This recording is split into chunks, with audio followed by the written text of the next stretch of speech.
Hello, everybody. I am being hosted already. Friends, Romans, countrymen, lend me your ears. Welcome, everyone. Yes, Hagia Sophia. It's in there. Welcome, everybody, to what is the first viewer request, joke there, episode of Adventures in History. I'm your host, Shane McInnes. I do teaching for a living at a college here in Mississippi. History is my thing, and I'm trying to make it more accessible. Have some fun, goof off a little bit, tell some fun stories, trying to break down the walls of history being a leftover or stodgy subject. Welcome, everybody. Hello, Lagger. Thank you, Daria, for the host. I appreciate that. Hello to my wife. Welcome from Mississippi, and welcome to my Greek friends. So, hope everybody is doing very, very well. So, a little bit about this particular episode, because it is slightly different than our regularly scheduled program. At the end of our last episode of Adventures in History, I took fan requests, and we had a poll to see what people would be interested in having me talk about. And this is going to be a fairly regular event, maybe not every week, but every other week, or maybe 3 out of 4 weeks of a month, we will have a viewer request episode. These are going to be scheduled a little bit differently. I'm trying out the Tuesday at 6 time slot here. I would be happy to receive feedback if this is a bad time for you all.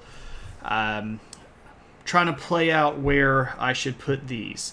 Again, they won't be every week, but I hope to start getting this stuff in as more ideas come in from my viewers like you.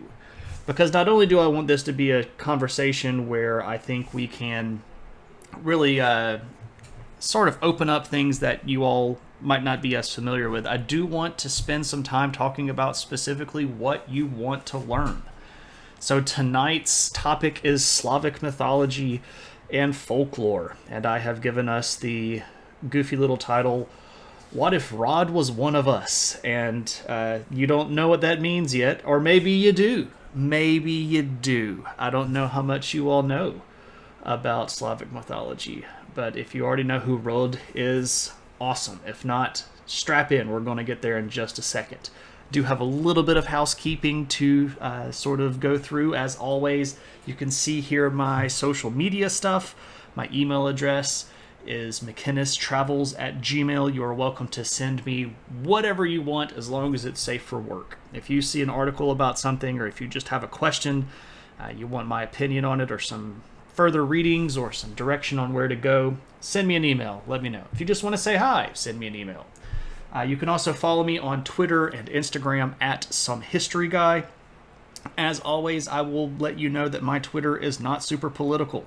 It is also not arguey. I know that Twitter is a place where some people go to yell at the angry voids. I don't do that. What I do on Twitter is share cool history stuff. Most specifically, articles that I find online and read and think would be nice for other people to know a little bit about. So if you want to follow me on Twitter, go for it.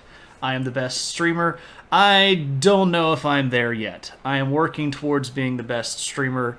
I certainly appreciate the support, though. On my Instagram, you can see pictures of typically stuff that I have seen in my various travels around the world. And I'm going to start doing something a little bit different. I had been posting just a sort of generic title page that sort of lets people know when I'm going to stream, but I'm going to start posting pictures that relate directly to the stream. So if you go to my Instagram at SomeHistoryGuy right now, you'll actually see one of the pictures that we'll talk about in tonight's stream. Give everybody a little bit of a taste of what is yet to come. Content-wise, I haven't discovered anything better. I've been roaming Twitch for the last 20 days. Oh, well, I'll take it. #1 history education streamer. I might be the only history education streamer Mac in a lab coat, but I'll take that as a win. One more brief little announcement before we sort of get into the meat of stuff. As always, I like to Make sure that the people that have subscribed to me get proper notification. Since our last stream on Thursday, I've received another subscription from a Twitch user named Squash. So Squash, this one's for you, man. I am Spartacus.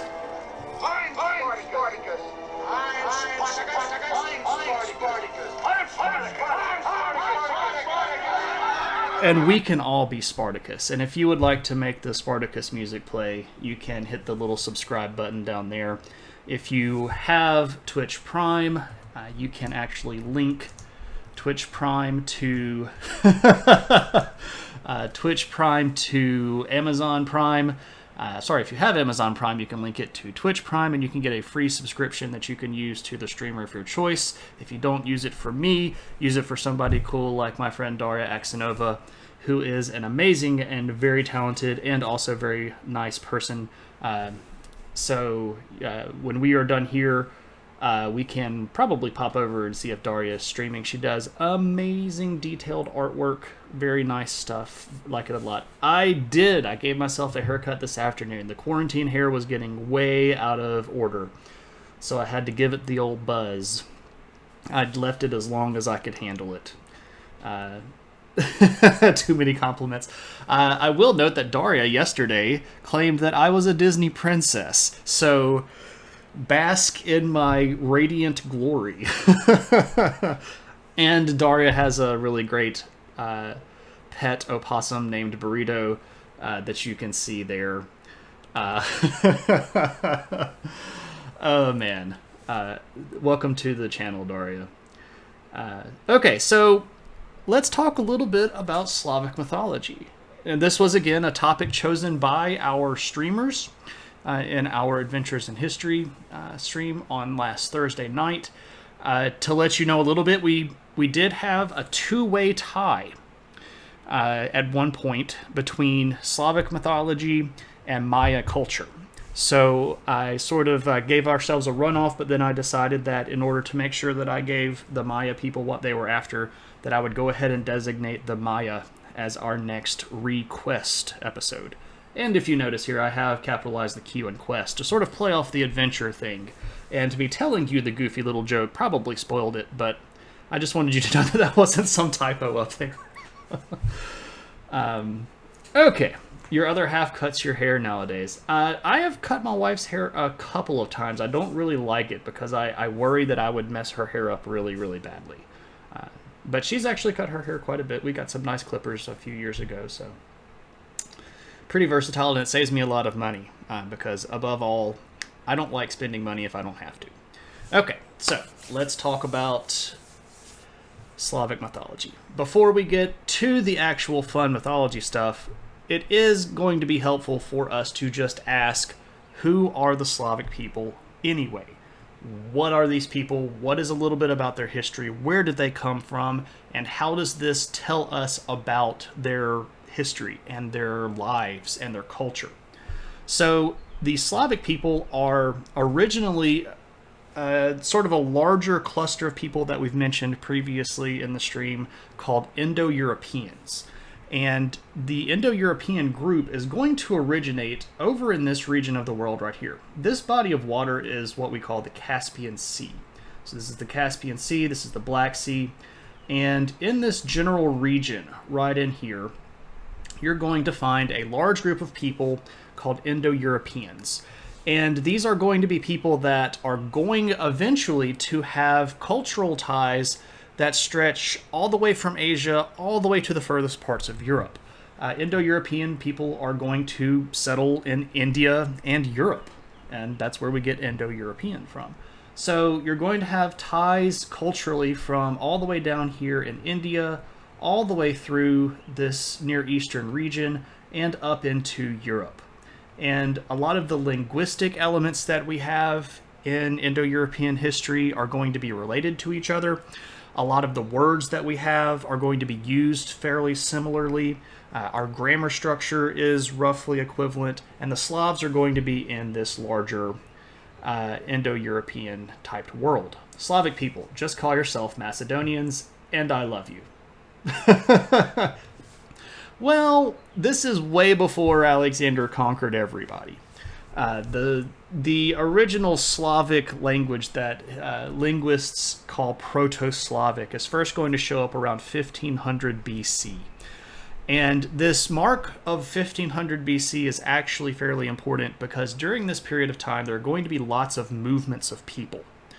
And somewhere between about 1500 BC and then about 1200 BC, you're going to see both the height of the Bronze Age in the ancient world and the collapse of the Bronze Age. And some of this is going to be because of the people moving around, but you're going to be able to find a lot of individual ethnic and racial and linguistic identities starting to form at this time. And our Slavic people are going to be among them.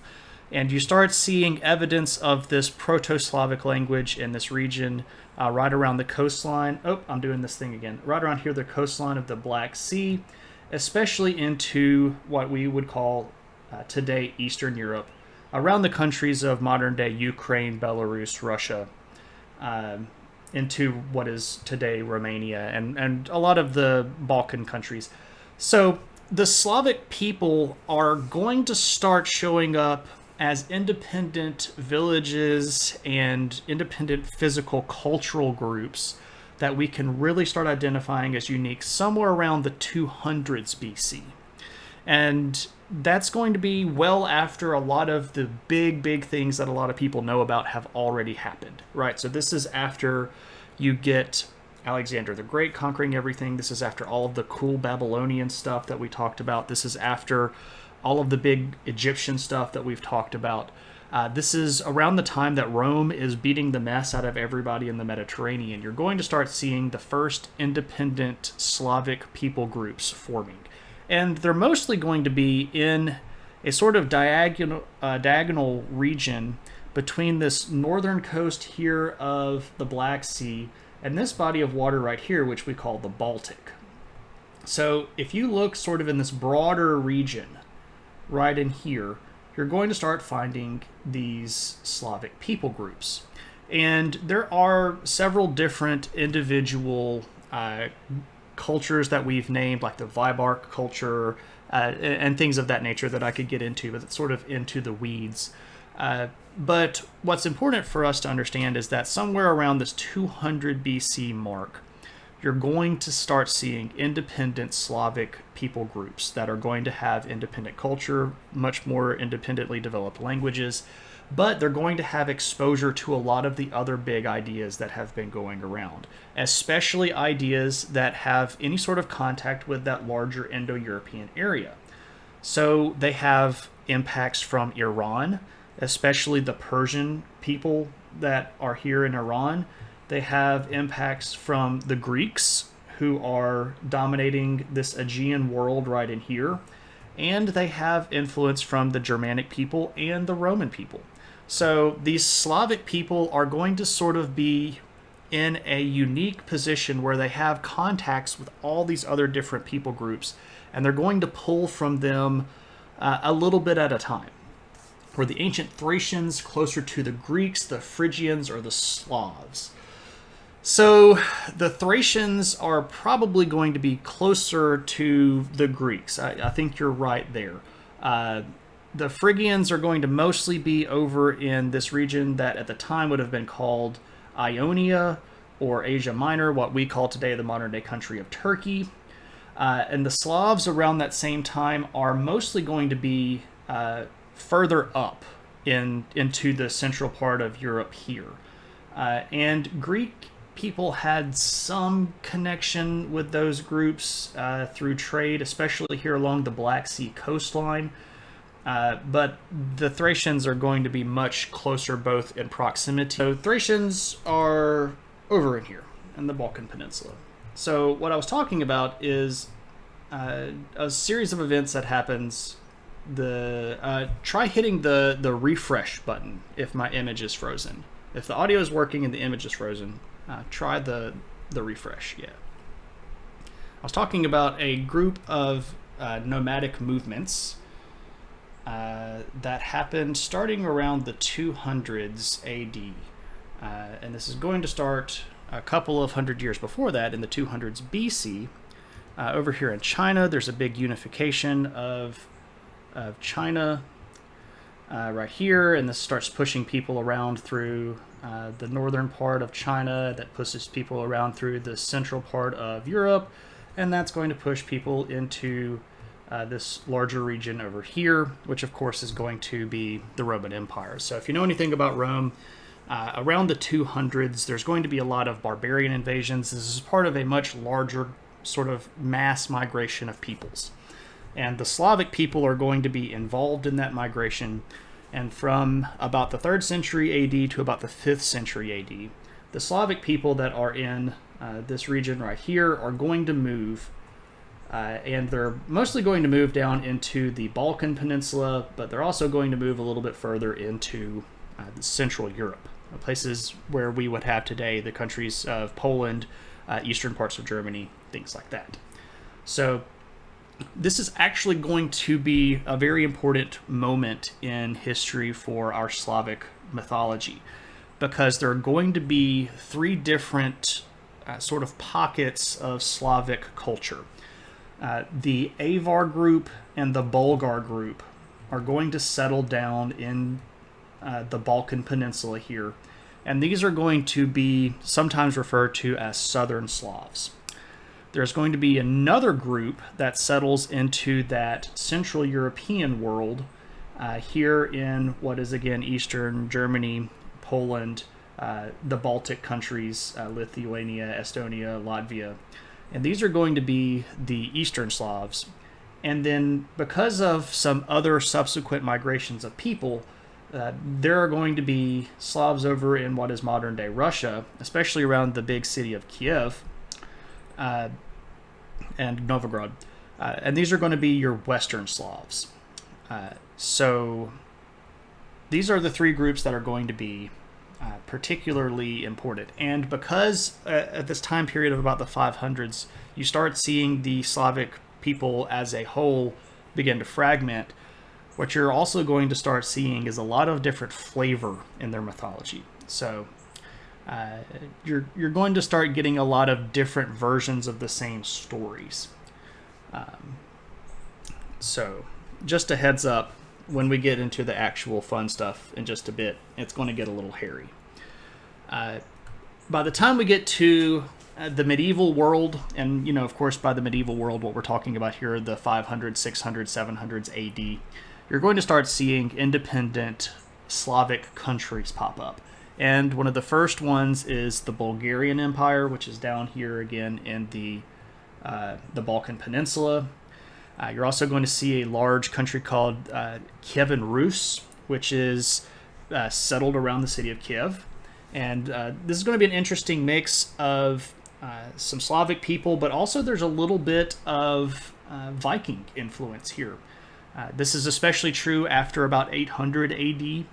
Some of the people from Scandinavia are going to make the trip across the Baltic and sort of intermarry with the Slavic people there.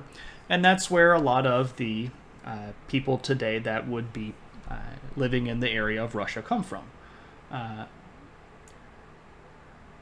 we talking needs to shave Harry or quarantine for months Harry? I don't know what that means, KP.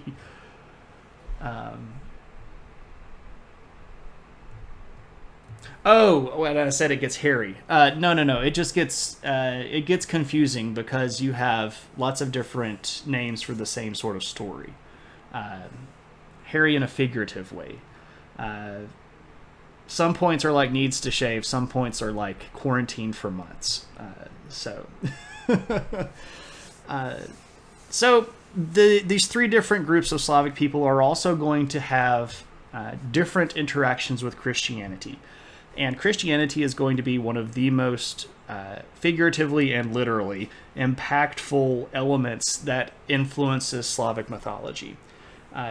The Southern Slavic people down in the 800s, by the middle part of the 800s, are going to be the target of a great missionary journey by a Christian named Cyril, who is, of course, responsible for the Cyrillic alphabet, which is used by many Slavic languages today.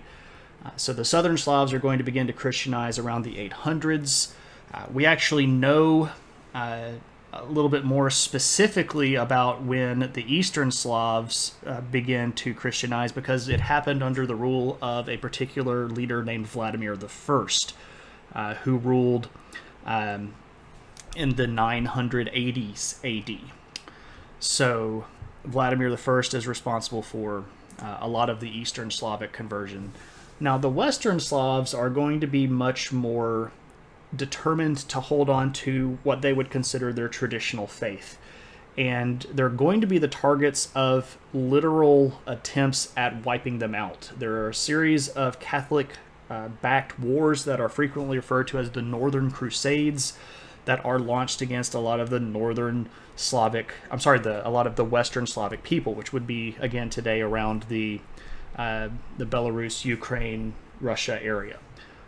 So these are going to be the different interactions. The problem with Christianity during this time period, especially connecting with the Slavic peoples, is that one of the things that happens very frequently, because Christianity had been so firmly entrenched in the European world at that time, that when these people convert, the church is going to do whatever it can to eliminate as much of the original traditional religion of the Slavic people that existed. Now, of course, they can't get rid of all of it. You can't go in and scrape everybody's minds out of ideas. But what you can do are tear down temples, you can destroy imagery, you can knock down statues, you can burn, any sort of... The Slavic people are particularly fond of carving stuff that look very similar to totem poles. And of course, you can burn these down or uproot them. And the church is going to spend a pretty good amount of time targeting and destroying a lot of the Slavic folklore and mythology. And this is going to be a second level of difficulty because we are now to the point where we are going to start talking about this stuff in earnest. And the problem that we have is that it is very, very difficult to tell exactly what the original myths were. Because of the split between the Slavic peoples, because of the fact that they didn't have a written language of their own until well into the 9th century, and because of later church activity that tried to scour all of these regions clean of what they considered pagan practice, it's very, very hard for us to understand exactly what a lot of these myths were. And in fact, a lot of the best sources that we have actually come from Christians who were trying to write down pagan practice. And of course, this means that they're going to be ridiculously biased. One of the best sources is written by this guy named Helmund, and he wrote this thing called the Chronicle of the Slavs. And this guy is... he's a Christian that is clearly writing from a Christian perspective, so everything that he says has to be measured against this bias. So is this actually the way that the Slavic people believed, or is this his interpretation of how they believed? And unfortunately, a lot of the traditional values and a lot of the actual practices are almost certainly lost into time. There has been a recent movement inside a lot of places in Slavic territory in southern and eastern Europe to try to reclaim a lot of this. So there is a sort of a modern movement of neo-Slavic paganism. And they've done a fairly good job of trying to keep within the boundaries of what you might expect, but they've also added or interpreted things of their own. So if you go today and look up something like Slavic paganism, you might run into a lot of things that look very, very modern.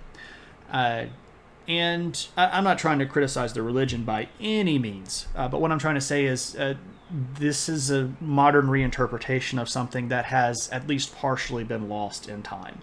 And this is really unfortunate. Anytime the winner tries to destroy the culture of the loser, you do lose pieces of your identity. And this is just unfortunate, but it happens quite a bit through history.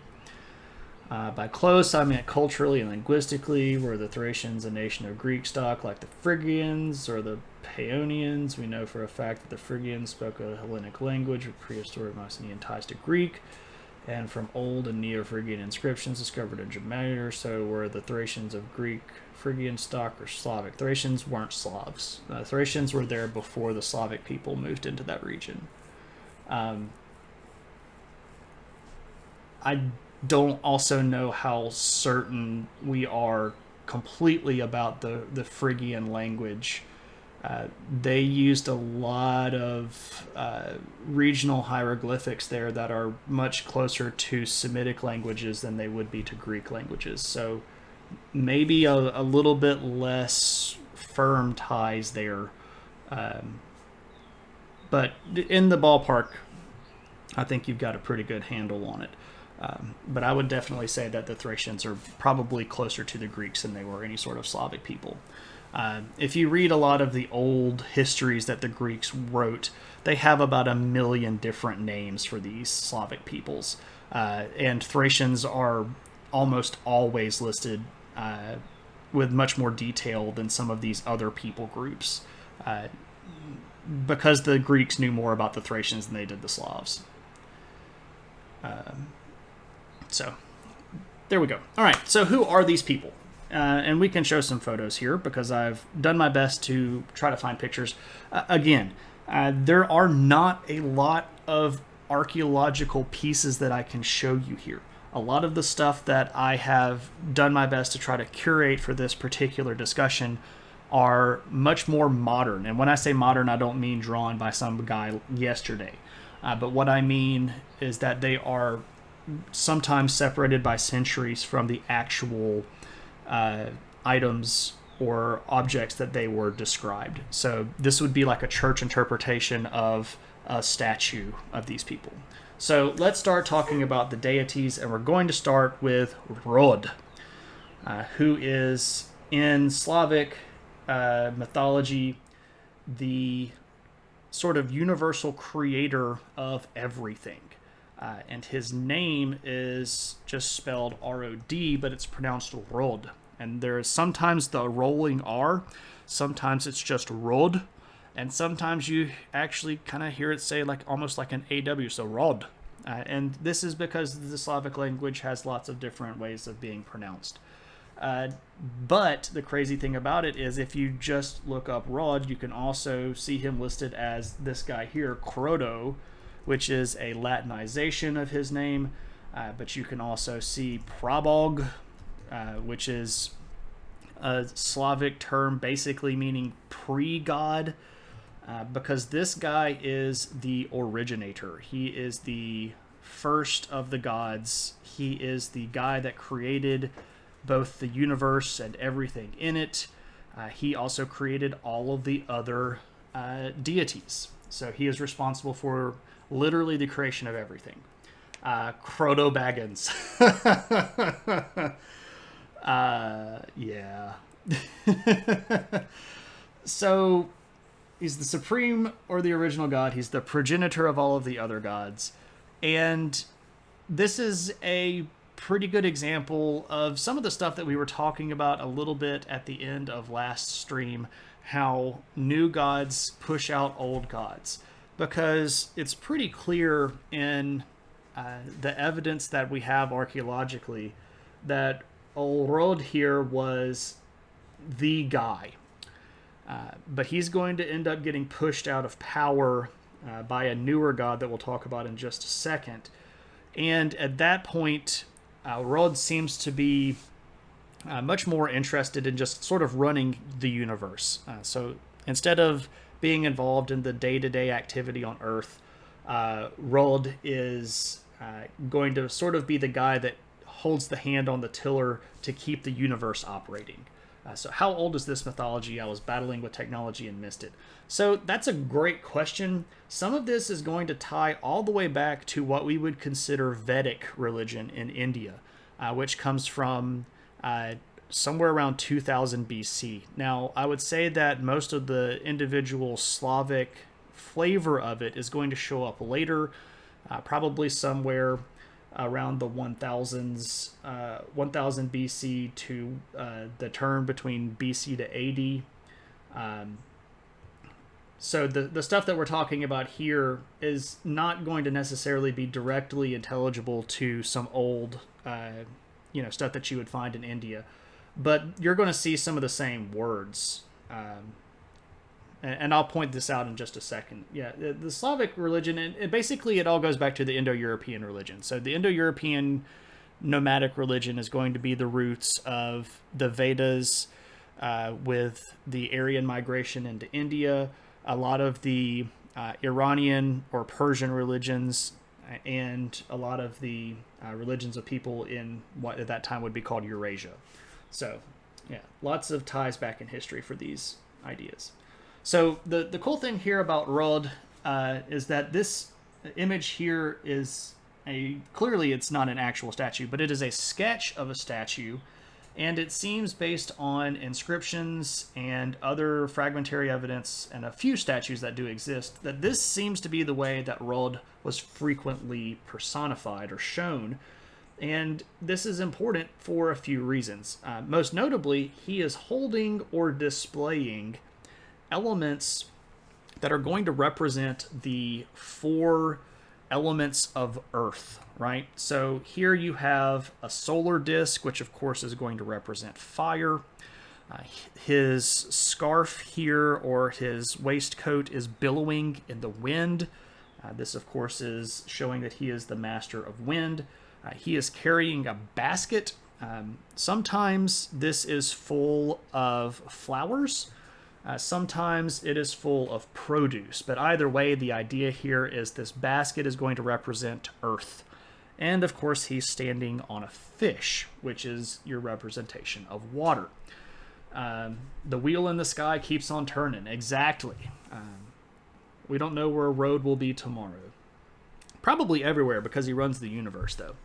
So you can see here that with his depictions, Rod is going to be the guy that has the power of the universe in his hands, quite literally.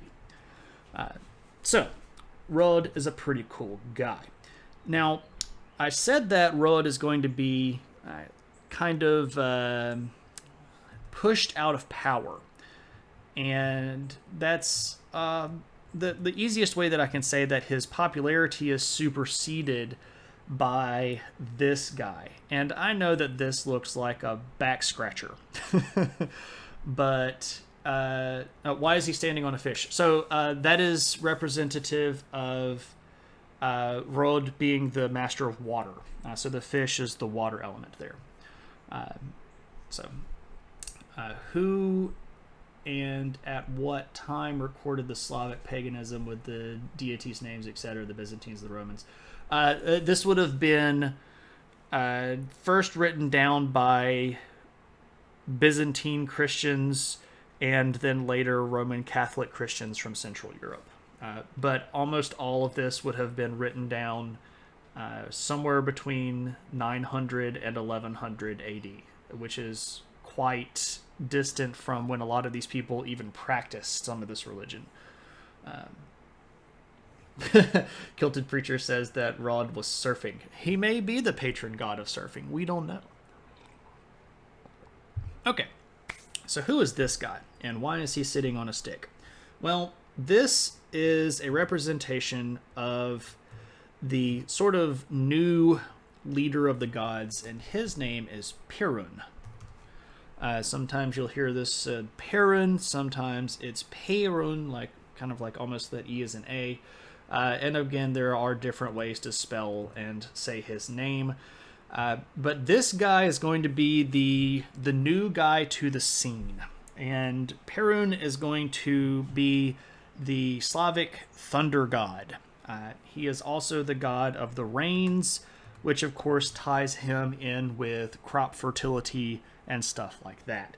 So this is very similar in Slavic mythology to your Thor deity from Norse mythology and your Zeus deity from Greek mythology and your Jupiter from Roman mythology. So this is your sort of general sky god.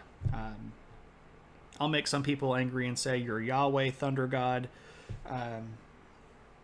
It's some from the same sort of thing here, but why is he depicted like this? Well, one of the myths of Perun is that he sits on top of the big tree that holds up the world. So this is him actually sitting here on top of a big old tree. And this tree is sometimes an oak tree and sometimes a birch tree. Both of these types of trees have symbolic importance to the Slavic religions. And depending on which version of the Slavic people that you run into, the birch is going to be more prevalent or the oak will be more prevalent. And you can sort of understand this because of the regional differences, right? Some trees don't grow as well in certain parts of the culture, a certain part of the continent, rather. So Perun is your good old-fashioned new king of the gods. He is going to sort of push Rod out of power. Rod's going to go off to run the universe, and Perun is going to sit on top of the world tree. This is also sort of frequently used as a boundary between kingdoms. Sometimes when a particular Slavic king would conquer an area, he would use one of these trees, either an oak tree or a birch tree, to symbolize the boundary of his property, sort of demarcating his world, if you will, in a way to sort of emulate Perun here.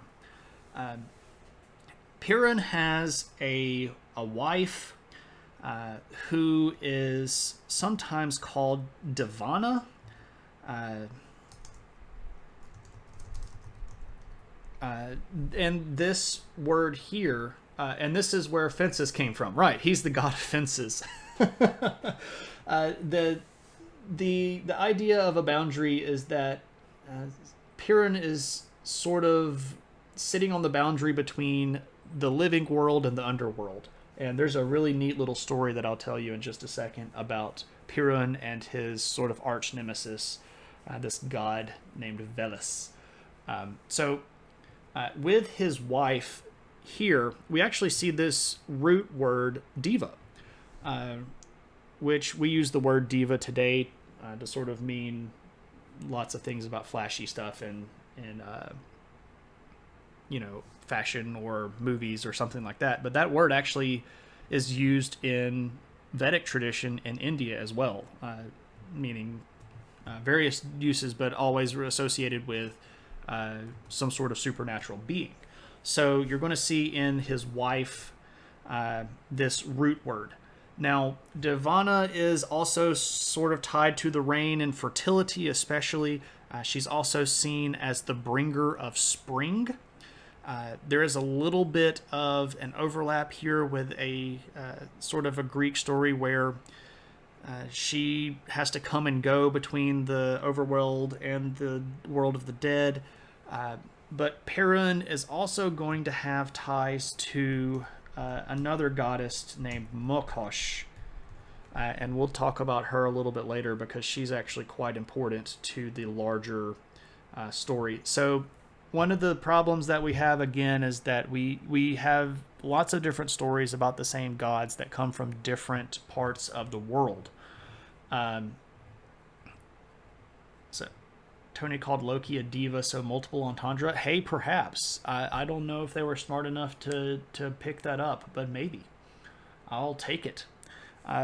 So the Slavic people were also quite fine with polygamy.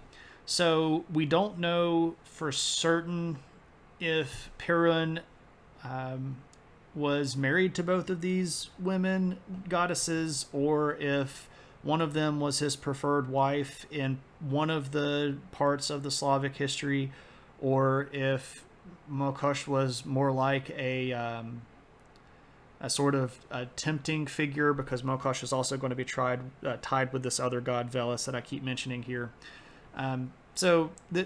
Again, we just don't know for certain, and it's so hard to tell. If you look at folklore from one region, you're going to see Perun directly associated with Mokosh, and if you see him associated with Divana, you're going to see him being her wife. When you have side gods. Oh, yeah, side gods. That's unfortunate.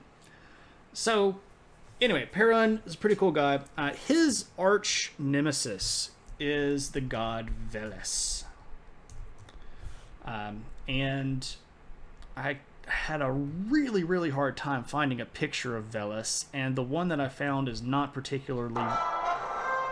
Hey! Dun dun dun dun! Dun dun dun dun dun! Thanks for the follow. Greatly appreciated. So, Veles here is again depicted with a head of a wolf. This is partially because he is a shape-changing god. But if you see descriptions of him in other parts of mythology, you'll hear him described as a sort of woodsy guy with bright green eyes. Here, I'll switch back to streaming so that you can see me. I feel like you've been looking at pictures, which might be better for you. I don't know if you like the pictures more than you like me. I don't really care too much for that picture of Veles, though. Again, we don't have a lot of good artifacts from this time period. So Perun and Veles are going to be at each other's throats quite a bit. And Veles is going to be mostly associated with the underworld in most of the stories. But he's also the god of all of these other things. He's the god of magic. He's the god of mischief. He's also the god of commerce. And he's the god of sort of lyric inspiration, of poetry and music. So he's got all of these different aspects. But Veles and Perun are going to be at odds with each other. And Perun is sitting, of course, at the top of the world tree, and Veles lives under its roots. When you're in picture view, I can't see who followed. It was Superb Superbia. Thanks for the follow, Superb Superbia, and welcome. So Veles and Perun are going to be at odds, and there's this great little story that sort of explains the seasons here, where Perun, being a sort of tricky and sneaky guy, tries during certain parts of the year to climb up the roots of the world tree and unseat Perun. And they have this big battle where Perun will take his thunderbolts and just throw thunderbolts down at Veles, and he'll flood the world, which of course pushes Veles back down into the underworld.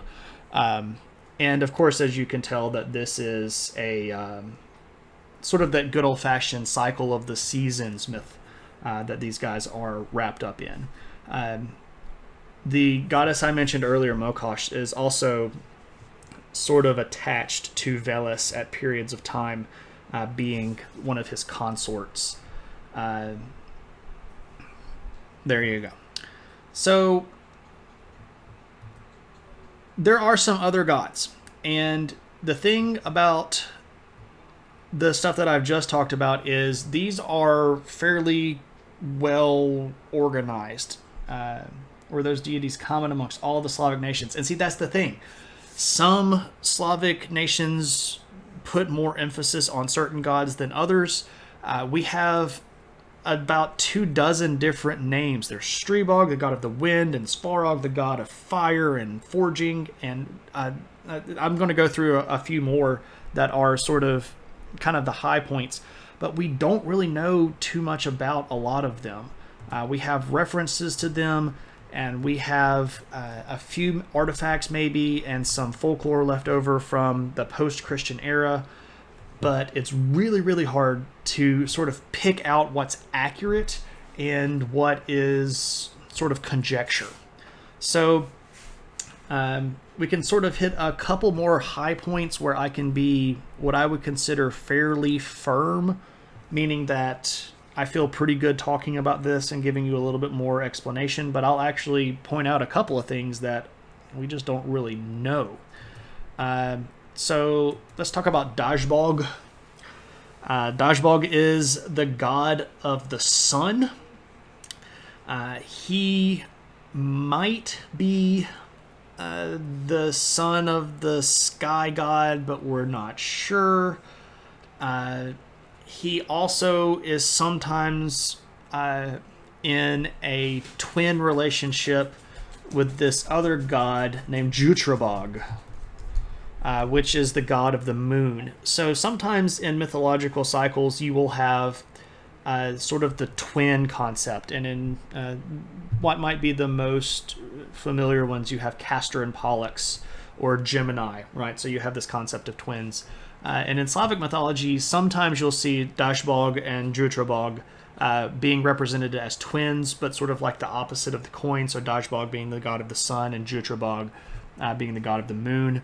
One of the things that we do know about Dashbog especially, and these are some of the more famous of the Slavic deities, he is the father of the Zorya sisters.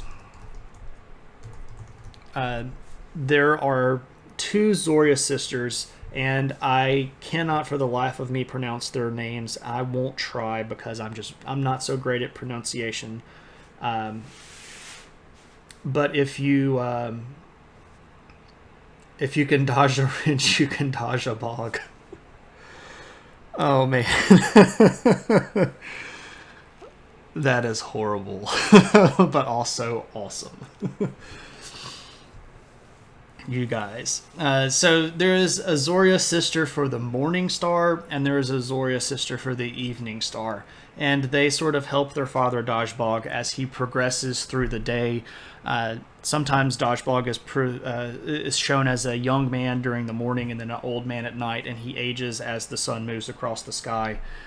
There's a lot of sort of understood and comfortable mythology here. Now, if you've seen American Gods or read it, you'll know that Neil Gaiman added a third Zorya sister that is not Slavic mythology accurate. He made that one completely up. It's too fun not to laugh, right? History doesn't have to be super boring. We can just be goofy and laugh about Dashbog.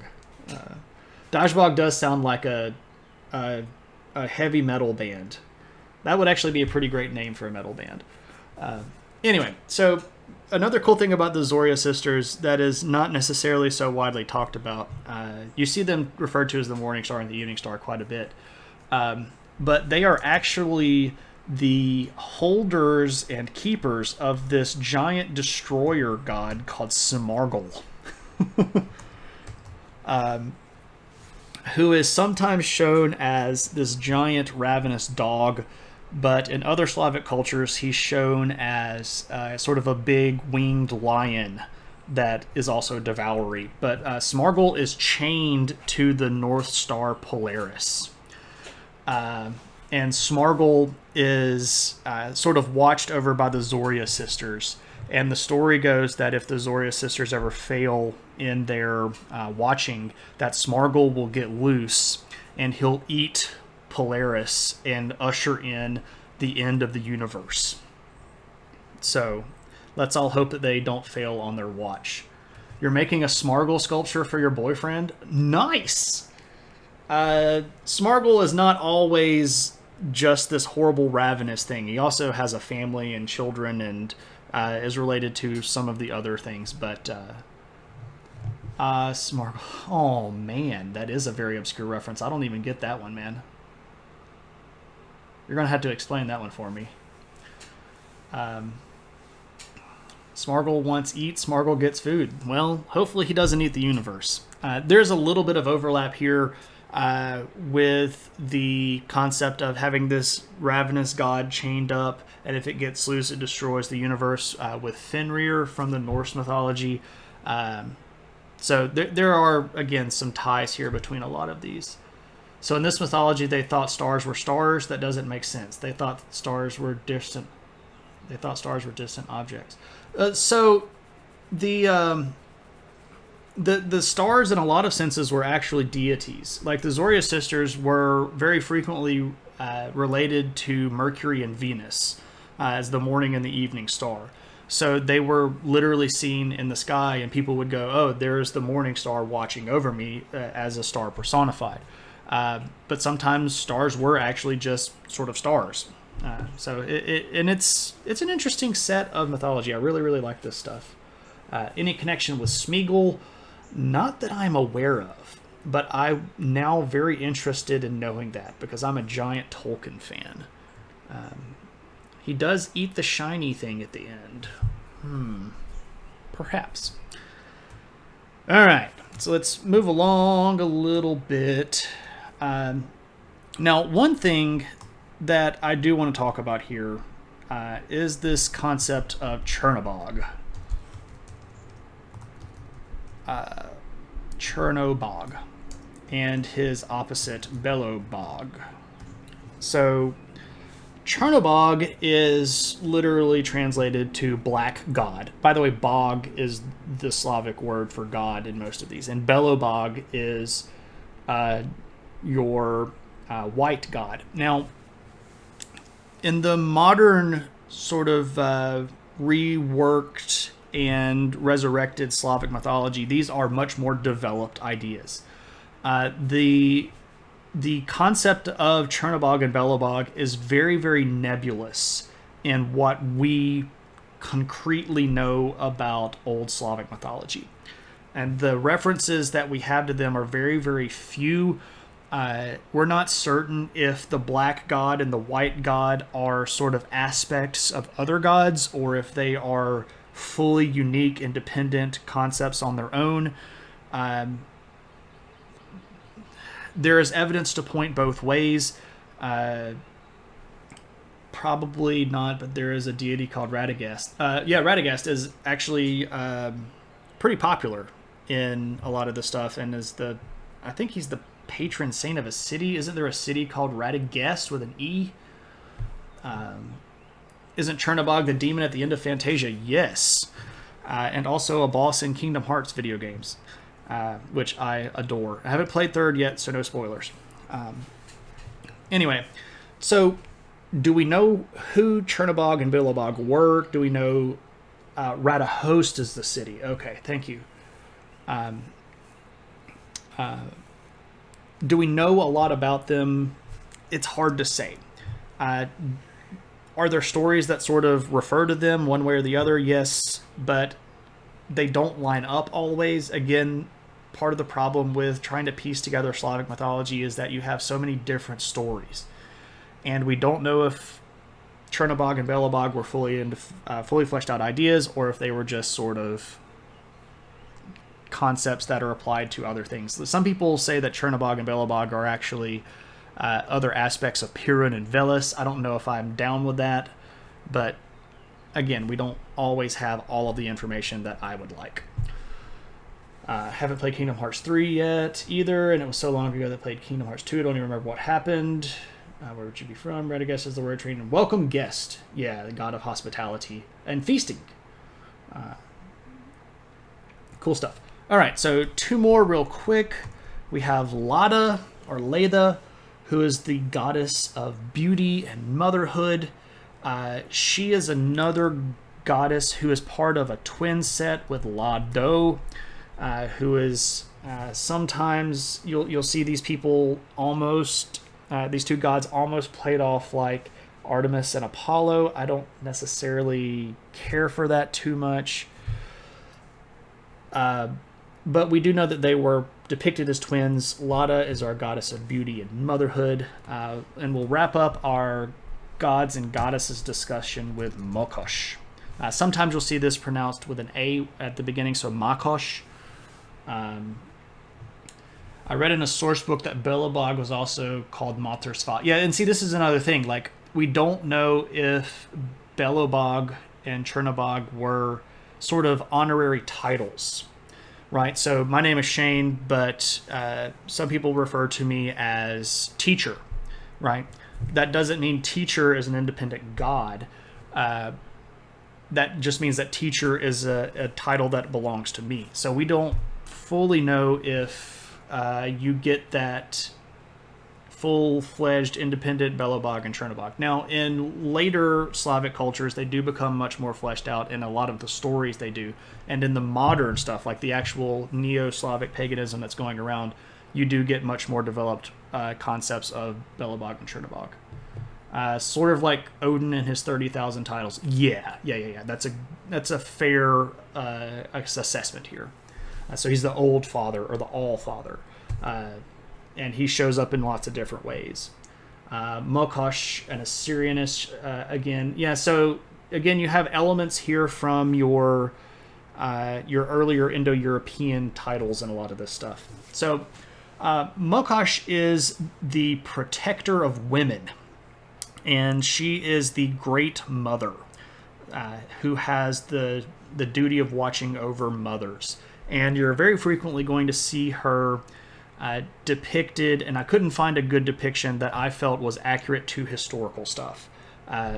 You can go look up pictures of her, but a lot of the stuff that you're going to find has been made very, very recently, and I don't know if we can accurately portray her that way.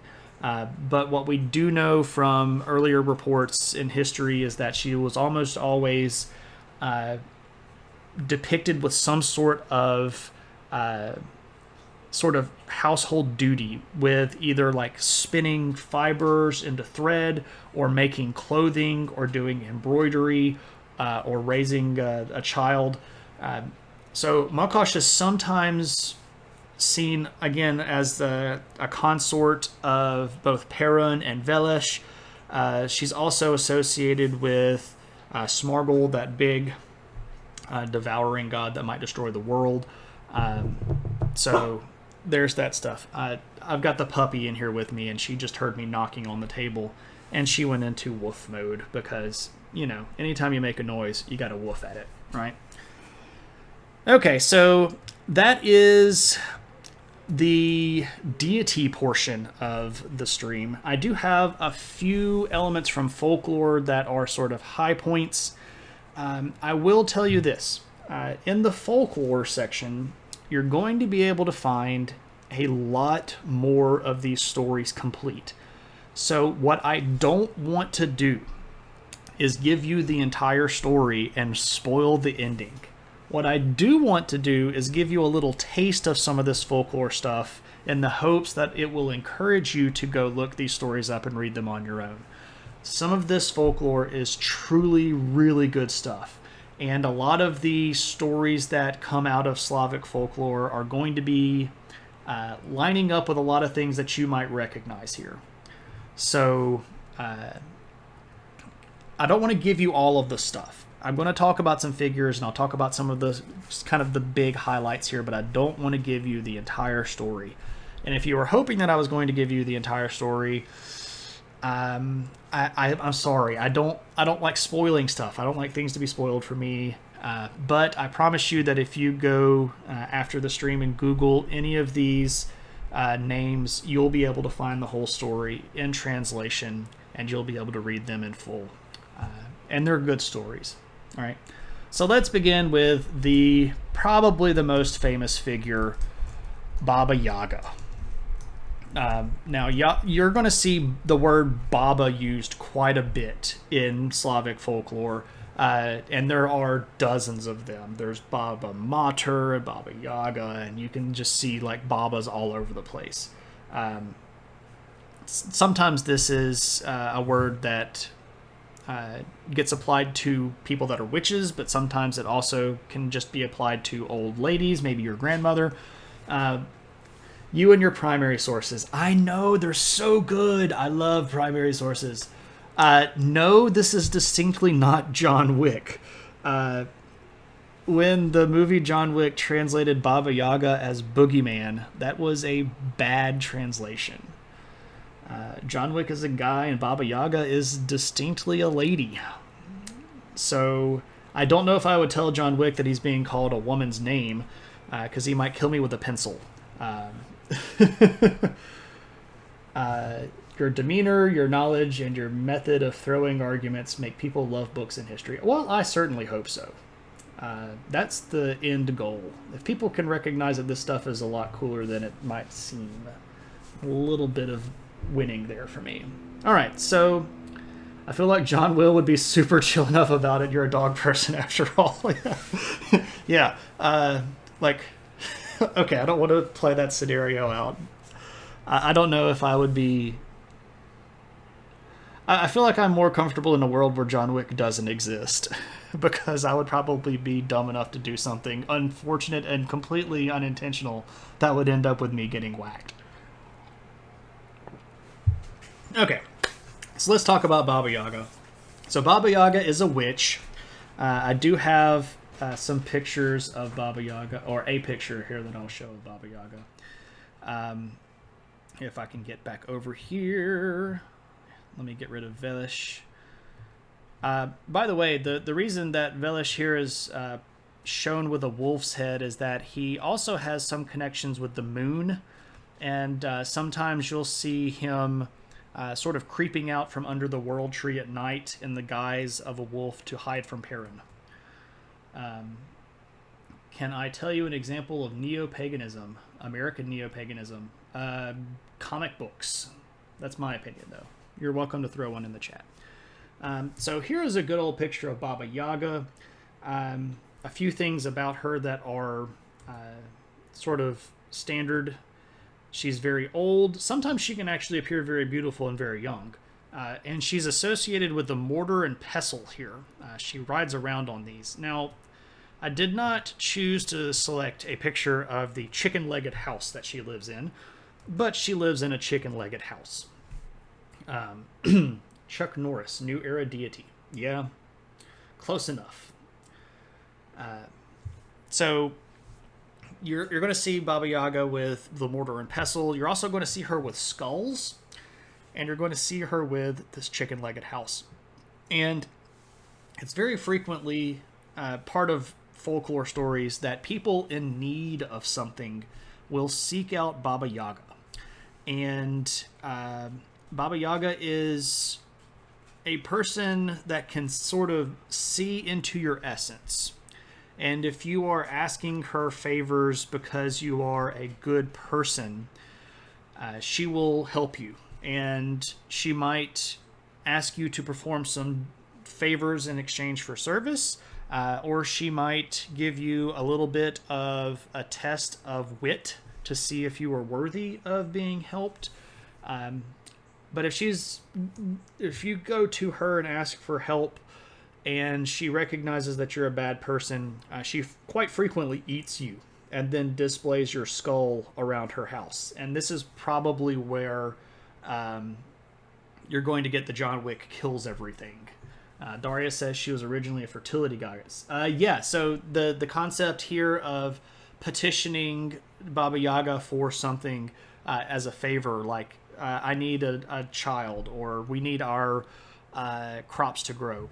Baba Yaga also is sometimes seen as sitting on the divide between the world of the dead and the world of the living. And if you need to talk to a dead person or cross over into the underworld, sometimes she's sort of the gatekeeper of the underworld. Good reference to the chicken house is in the Russian movie Morozko. I'm not familiar with that, but I need to find my pen and write that down because I love foreign movies. And if it's got Baba Yaga in it, I'll give it a shot. This old lady fertile. Yeah, and again, sometimes, though, she can appear as a very young lady. Okay, so now I'm definitely going to have to watch this movie. Mentioned and seconded with all caps. That's on the list now. So Baba Yaga is showing up quite a bit. Lots of instances of her popping up in the stories. There's a very, very famous one that we'll mention here in just a second that she sort of plays a major role in. But Baba Yaga is in dozens of folklore stories. And you should go look them up and read them yourself. Hopefully I've enticed you a little bit. Maybe I've drawn you into the Slavic folklore pantheon. Okay. So that's kind of the story of Baba Yaga. There's also the sort of prototypical hero. A gentleman named Ivan Tsarevich. And this guy is pretty frequently going to be depicted in heroic deeds. And I've got a picture of him here riding a wolf with a pretty lady. Because the hero always gets the lady, right? this particular story with Ivan involves him having to fight a firebird that is plaguing his family's farm and stealing his father's golden apples. The wolf here in the picture actually ate Ivan's horse, and so he sort of binds the wolf to pay him back for his horse. The wolf is also a magic shape-changing wolf, which gets us sort of into thinking of the line of, is this actually the god Veles, perhaps, in his wolf form that is magically shape-changing and helping out Ivan Tsarevich? We are not certain in this particular story. Shane is an American patriot that loves all nations. It's true and genuine globalism, not the nihilist one. Yeah, I can speak to that very briefly here. And if you've been around the stream long enough, you've heard me say this. I really do think that if we as a species recognized how much more we have in common with each other than how much we have in difference from each other, we could get over a vast majority of the issues, right? So much of the problems that exist in the world today are from people not having enough courage to understand somebody else, right? So differences make you fear the things that you don't understand. And it doesn't take a lot to sort of try to find where people are, right? Try to put yourself in somebody else's shoes. Try to understand where they're coming from. You don't have to believe the same way that they do. You don't have to worship the same God that they worship or eat the same food that they do. But we're so much more alike than we are different, right? And this is what history teaches us. These stories that we learn from history are people thousands and thousands of years ago doing the same thing that we're trying to do now. They're trying to provide for themselves, and they're trying to take care of their families, and they want, good-looking spouses, and they want to, thrive in the world that they live in. And I know that seems like super hippie or pie in the sky or hokey or, call it whatever you want. But, you just zoom out a little bit and you understand how similar we all are. And we all come from the same places and we all want the same sort of things, right? So, Ivan Tsarevich. And I've realized that I am not showing you his name when I am showing you the picture. So let me switch back over here real quick just so you can see how Ivan Tsarevich is spelled. And that probably means that you also missed Baba Yaga, but that's literally Babayaga, so it's Baba Yaga. Hopefully that's pretty easy to get. Create the United Earth Government, one step closer to the Federation and Starfleet. If it can teleport me, man, give me some teleportation. That would be awesome.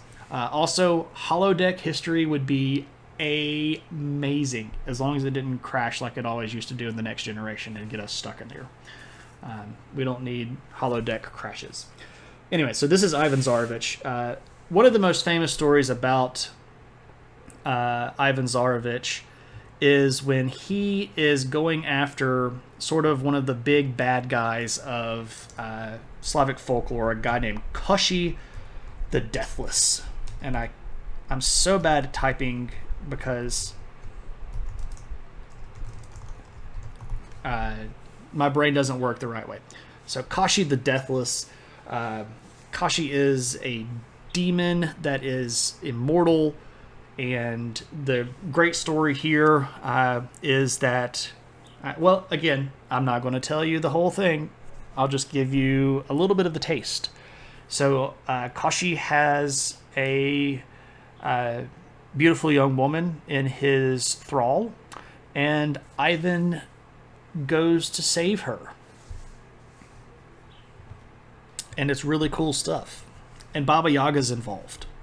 So you can read this one story and get all three of the big folklore hits in the next one too. So if you read Koshi the Deathless story, you're going to get a lot of the good, fun little elements here. One of my favorite myths, period. Not just from Slavic mythology. Really like Koshi the Deathless. It's got all the cool stuff that you want. It's got shape-changing. It's got magic. It's got weird trials.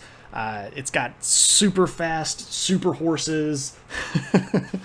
Right? If we obliterate smaller nations on the sake of globalism and the human existence will get poorer and poorer as civilizations get lost, generating globalization and global states, respect and maintain geopolitical structures of nation state. Every nation with a different language represents a different civilization structure. Absolutely. Kashi. Yep. See, there we go. Oh, is it Kashe? See, this is where, and I said this earlier, and I tried to preface all of this, I'm really bad at pronouncing Slavic languages. Her typing hands are busy arting. That's okay. We'll hopefully see her art here in just a second. One more sort of overarching figure with... and by the way, there are lots of stories with Ivan Tsarevich, and lots of stories with Baba Yaga, and there are also lots of stories with this lady, Vasilisa.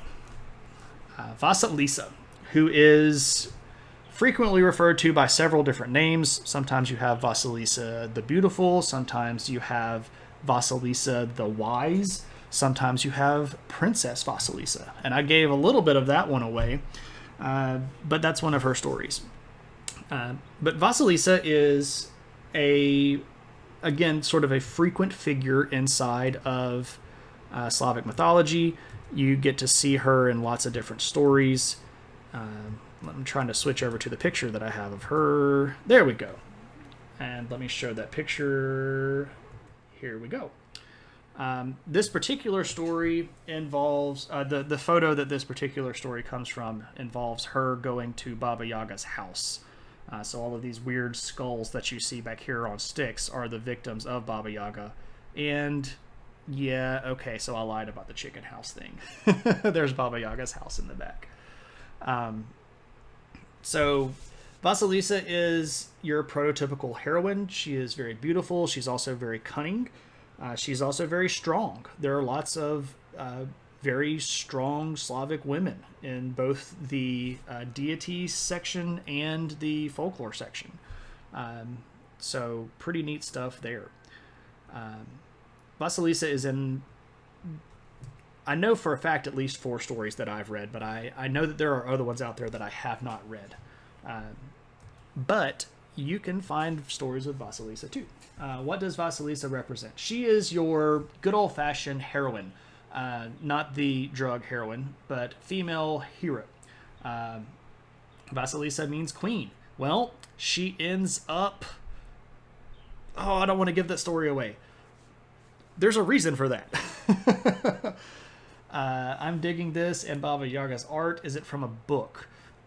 There are a series of paintings that were done by several artists in the late 1800s and early 1900s. I pulled this right off of Vasilisa's Wikipedia page. So it's Wiki Commons image. I'm not going to get in trouble for showing it. I tried to do a little bit of studying to try to figure that stuff out, but then I realized I was chasing a rabbit down an art hole, which is perfectly cool to do, but it wasn't helping me prepare for this particular stream. So you can check out that stuff. The Baba Yaga picture also came directly from Wikipedia's website. Ivan Bilibin. Cool. Thanks, Superb Superbia. Awesome stuff. All right, ladies and gentlemen. So that is your primer on Slavic mythology and folklore. A little bit of the history of the Slavic people, a little bit of their deity arrangement and their understanding of the world, and just a little bit of taste of some of the cool stories that you could read if you want to. I have learned from the master on linking things. For those of you that might not be completely familiar, Superb Superbia is a Twitch friend from several different streams, including David Peterson, friend of the channel here. So, yeah, late 1800s, early 1900s. I think the 1890s and early 1900s, if I'm specifically. Darlia will have her stream up momentarily. Okay, cool beans. So this gives me an option to ask for questions. Does anybody have anything that you didn't mention already in the chat that you want to talk about prior to us heading off for the night? I'd be very much happy to answer. Shane, where do your fans vote for the topic? Okay, well, we are going to do most of the voting in the actual Thursday night streams. So the Thursday night streams, again, are Thursday night, 7 p.m. Central Standard Time. That is what I'm considering my anchor show, the actual show that I call Adventures in History, where we do talk about sort of historical progress, and we're moving from ancient stuff to Bronze Age stuff to Iron Age stuff up through modern time. These viewer request episodes are going to move around a little bit. I'm usually going to have them on Monday or Tuesday nights, and the time might move around a little bit. If I find that there is a better time for my viewers, I would be happy to nail that down, and you're welcome to send me an email letting me know when you would like to watch this stuff. But the voting is going to be done on the Thursday night shows. So last Thursday night we had a vote. There were several different topics, including Slavic mythology, Maya culture, Vlad the Impaler. I can't remember. Bye, Galinova. Thanks for hanging out. I can't remember all the other ones, but we'll do voting on Thursday nights, and we'll also take suggestions on Thursday nights. So this was the first viewer request, and the next one is going to be on Maya culture, which will be sometime early next week, most likely. So next, the topic on Thursday night, yeah, we'll talk about Vlad eventually. So my thoughts are, once we remove a topic from selection, we will insert one more topic. So things get to hang around a little bit. And if they make it through maybe 3 or 4 instances without getting selected, we might take them off at that point. But I'm a fan of Vlad, so we'll probably get around to him. I might encourage some people to go over to Vlad's. I'm just using a poll, Kyle. For the moment, I've just opened up a poll in my stream on Thursday night. I am thinking, and you all are welcome to give me feedback on this as well. I am considering starting a Patreon page, and I might restrict viewer request voting to either patrons or subscribers as a sort of an incentive. But I might also just leave it out for everybody. I don't know yet. That's down the road, and I haven't made any of those decisions completely yet. So never fear. For at least the foreseeable few streams in the next, everybody's going to get a chance to do that. Now, if the viewership starts peaking and we get 50 people in the channel and I've got lots of subscribers, then we'll start thinking about making a couple of changes here and there.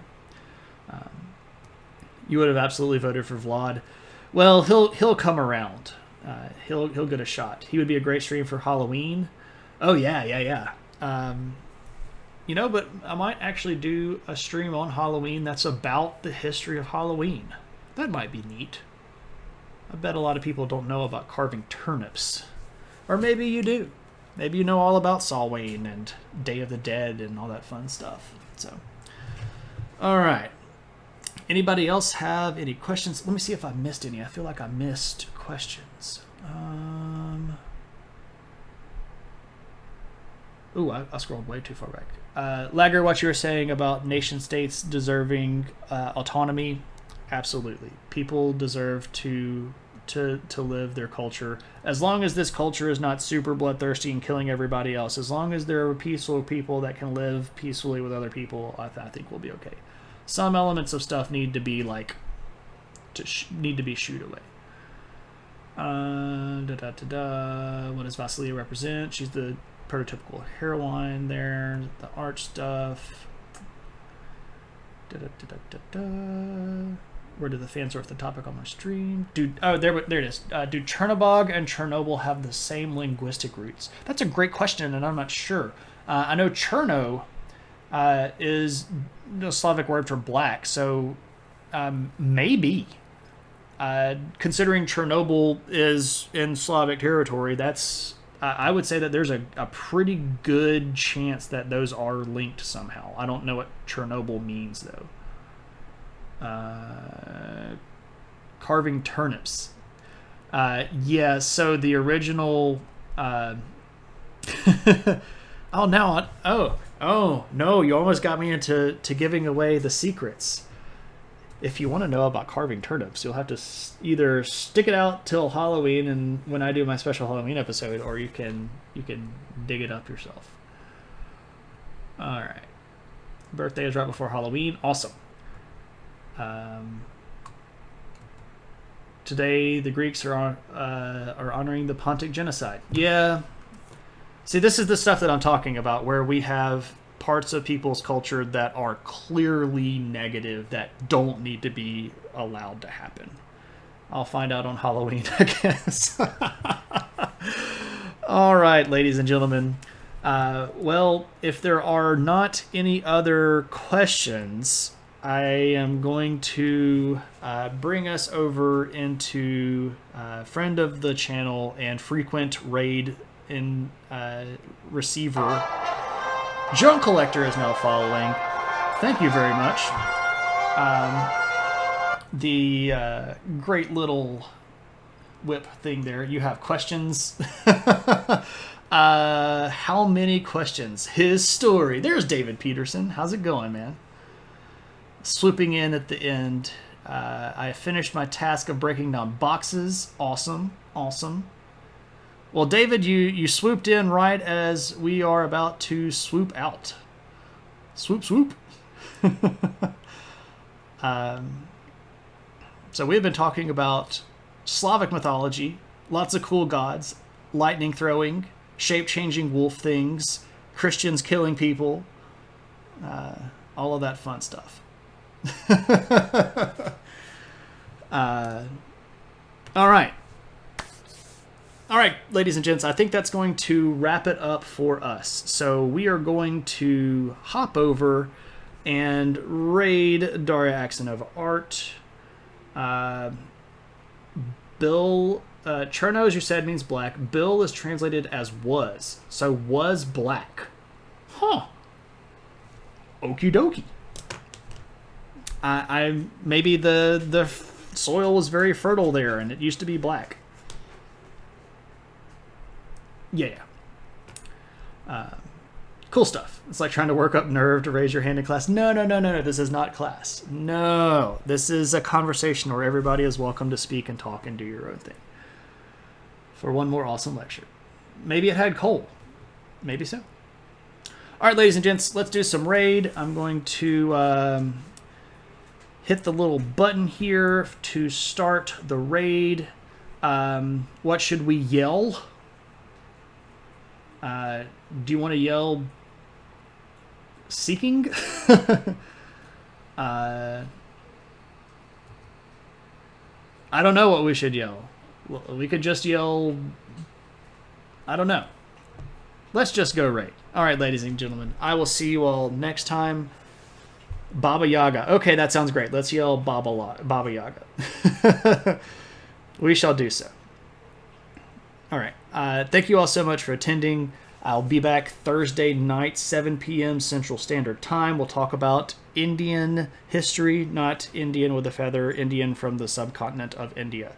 Harappans and Dravidians and Aryans. This is Sparta. Maybe if we talk about Sparta, we'll yell this is Sparta. All right. I will see you all next time. You all have a good one. Thanks very much for showing up.